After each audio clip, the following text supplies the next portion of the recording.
அன்பானவர்களே, அன்பு வணக்கங்கள். நேற்று வந்த வீடியோவை பார்த்து பெரிதும் ஆதரவு தந்திருக்கிறீர்கள். உங்களுடைய ஆதரவு எனக்கு பெரும் உற்சாகத்தை, ஊக்கத்தை தருகிறது. செல்ஃப் டெவலப்மெண்ட் என்று சொல்வார்கள். ஒரு மனிதன் தன்னைத்தானே எந்த அளவிற்கு அவன் தன்னை வளர்த்துக் கொள்கிறானோ, எந்த அளவிற்கு தன்னை புரிந்து கொள்கிறானோ, அந்த அளவிற்கு அவனுடைய வாழ்க்கையானது உயர ஆரம்பிக்கும். தன்னை புரிந்து கொள்ளாமல் யார் ஒருவன் வாழ்கிறானோ அவனுடைய வாழ்க்கை சிக்கலிலும், துன்பங்களிலும், துயரங்களிலும், கஷ்டங்களிலும், கவலைகளிலும் தான் இருக்கும். அது வேதனை நிறைந்த வாழ்க்கையாக இருக்கும். அப்ப உங்களுடைய வாழ்க்கை உயர்வதற்கும் தாழ்வதற்கும், ஆனந்தமாக, சந்தோஷமாக, மகிழ்ச்சியாக, இன்பமாக, அமைதியாக இருப்பதற்கும், துன்பமாக, துயரமாக, கஷ்டமாக, கவலையாக, வேதனையாக இருப்பதற்கும் உங்களுடைய மனம் மட்டும்தான் காரணம்.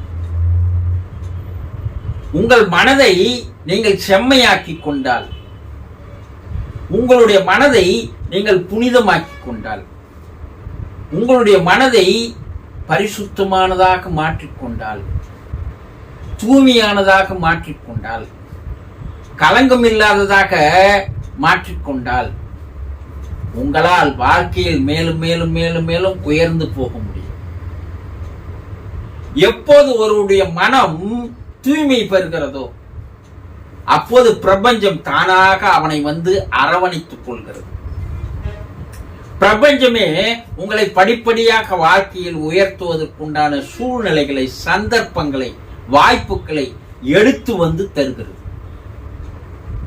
இது 100% உண்மை. அப்போ மனம் என்பது உங்களுக்கு அடிமையா? நீங்கள் மனத்திற்கு அடிமையா? ஒரு நிமிடம் சிந்தித்து பாருங்கள். இந்த ஒரே நிமிடம் நீங்கள் சிந்திக்கின்ற அந்த நிகழ்வு உங்களுக்கு வாழ்க்கையிலே ஒரு பெரிய திருப்பு முனையாக மாறிவிடும். ஒரு நிமிட சிந்திப்பு ஒரு வாழ்க்கையில் உங்களை திருப்பு முனைக்கு அழைத்து சென்று விடும். மனம் நம்ம சொல்றபடி கேக்குதா? இல்ல மனம் சொல்றபடி நாம கேட்கிறோமா? யோசனை பண்ணி பாருங்க.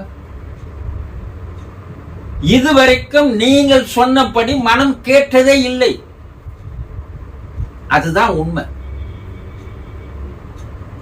எவன் ஒருவன் தான் சொல்லுகின்றபடி அந்த மனதை கேட்க செய்கிறானோ அவன்தான் பெரிய ஒரு சாதனையாளராக, வெற்றியாளராக, அவதாரமாக, யோகியாக, ரிஷியாக, முனிவராக மாறுகிறார். வெற்றி பெற்ற சாதனையாளரினுடைய சரித்திரங்களை எல்லாம் எடுத்து படித்து பார்த்தால் மனத்தை அவன் தனக்கு அடிமையாக்கி வைத்துக் கொண்டிருக்கிறான். அந்த மனம் என்ற அரக்கனை எவன் ஒருவன் அடிமையாக்கி தான் சொல்லுகின்ற வேலையை செய்கின்ற வேலையாளாக மாற்றுகிறானோ அவன் இந்த உலகிலே மாபெரும் உயரத்திற்கு செல்கிறான். ஆனா நீங்கள் எல்லாம் என்ன செய்து வருகிறீர்கள்? மனம் சொல்லுகின்றபடிதான் நாள்தோறும் அதற்கு அடிமையாகி நீங்கள் வாழ்ந்து கொண்டிருக்கிறீர்கள் என்பதை எப்போதாவது சிந்தித்து பார்த்திருக்கிறீர்களா? மனம் போன போக்கெல்லாம் போக வேண்டாம் சொன்னாங்கல்ல அந்த காலத்துல.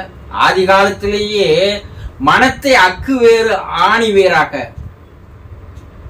பிரித்து பார்த்து அந்த மனோ தத்துவ விஷயங்களை எல்லாம் இந்த உலகிற்கு எடுத்து சொன்னவர்களே நம்முடைய யோகிகள், ரிஷிகள், முனிவர்கள், சித்தர்கள் தான்.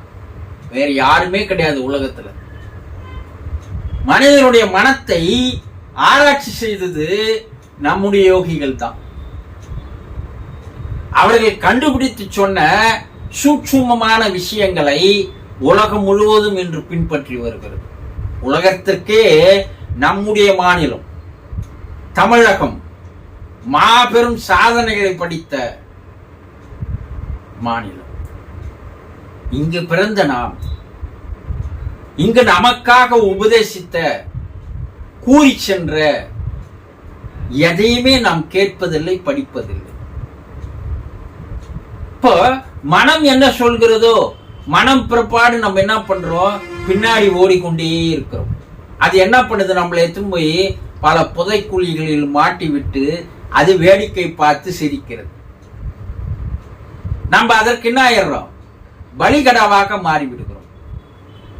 ஐயோ எனக்கு இந்த கஷ்டம், எனக்கு இந்த துன்பம், எனக்கு இந்த வேதனை, எனக்கு ஏற்பட்ட சோதனை, இறைவன் என்னை இப்படி படைச்சிட்டானே சொல்றமா இல்லையா? இறைவனா படைச்சான். நீ கஷ்டப்படுப்பா, துன்பப்படுப்பா, வேதனைப்படுப்பா. ஆனா இறைவன் என்ன கல் நெஞ்சுக்காரனா உன்னை படைப்பதற்கு? இறைவன் உனக்கு ஒரு அற்புதமான, மகத்தான, மகத்துவம் மிக்க, ஆற்றல் மிக்க ஒரு மனம் என்ற ஒன்றை வைத்ததால் தான் உனக்கு மனிதன் என்று பெயர். உன் வாழ்க்கையை உன்னுடைய விருப்பத்திற்கு ஏற்றார் போல் மாற்றிக்கொள்கின்ற சுதந்திரத்தையும் இறைவன் தந்தான். அந்த மனதை உன்னுடைய கட்டுக்குள் கொண்டு வருவதற்கான அறிவியும் தந்தான். அவன் எல்லாத்தையும் தந்துட்டான். அவன் உனக்கு கொடுக்காது எதுவுமே கிடையாது. இப்போ வாழ்க்கையை தேர்ந்தெடுத்துக் கொள்கின்ற சுதந்திரத்தையும் உனக்கு தந்து விட்டான் இல்லையா? நீ ஒரு மனிதனாக இருந்து மாமனிதனாக மாறி, மகானாக மாறி, தெய்வமாக மாறுவதற்கு உண்டான சுதந்திரம் உன்கிட்ட இருக்குது, உங்ககிட்ட இருக்கு. ஆனா நீங்க என்ன பண்றீங்க, அந்த மனதை சொல்லுகின்றபடி நீங்கள் வாழ்வதால் உங்களை என்ன பண்றது, அடிமையாக்கி வைத்துக் கொண்டு அதனுடைய விருப்பப்படி, அதனுடைய ஆசைகள் படி அது எதையெல்லாம் அனுபவிக்க வேண்டுமோ அதையெல்லாம் அனுபவித்து உங்களுக்கு துன்பத்தையே எடுத்து வந்து கடைசியாக தருகிறது.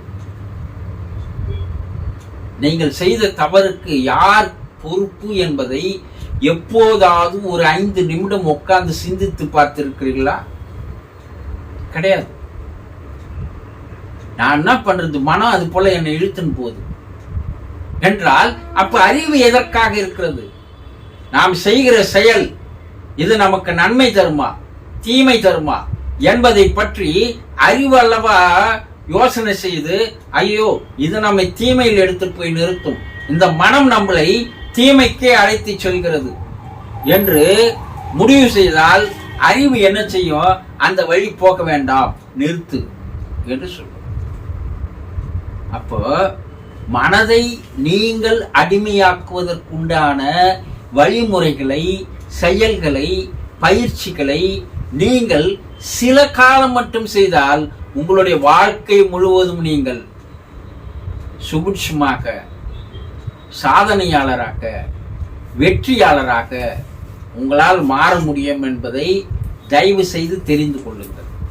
மனத்திற்கு நீங்கள் அடிமையாகுவது என்பது இந்த பிறப்பு வீணானது என்பதை புரிந்து கொள்ளுங்கள். புரிந்து கொண்டீர்களா? சந்தோஷம்.